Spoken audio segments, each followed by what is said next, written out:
सोनू एक छोटे से गांव का युवक था। उसका सपना था कि वह एक दिन बड़े शहर में जाकर अच्छा रोजगार पाए और अपने परिवार की आर्थिक स्थिति सुधार सके।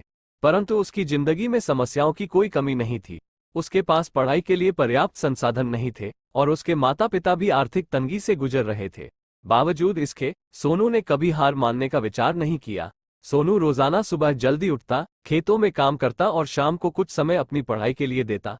उसके गांव में कोई भी उसे बड़े शहर जाकर सफल होने की संभावना नहीं मानता था।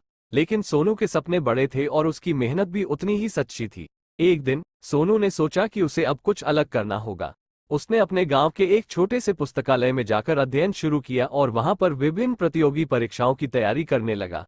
उसकी कठिनाइयों और समस्याओं के बावजूद उसने निरंतर प्रयास किया। कुछ सालों की मेहनत और संघर्ष के बाद सोनू ने एक महत्वपूर्ण प्रतियोगी परीक्षा पास की और उसे एक सरकारी नौकरी मिल गई। इस सफलता से न केवल सोनू की जिंदगी बदल गई, बल्कि उसके परिवार की भी आर्थिक स्थिति सुधर गई।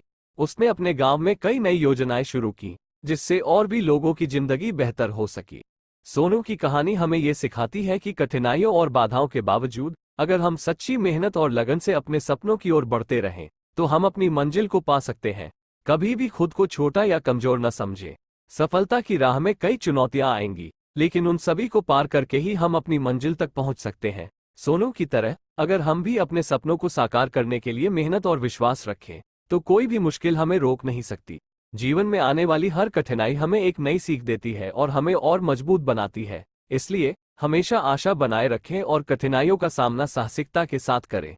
सफलता एक दिन जरूर मिलेगी।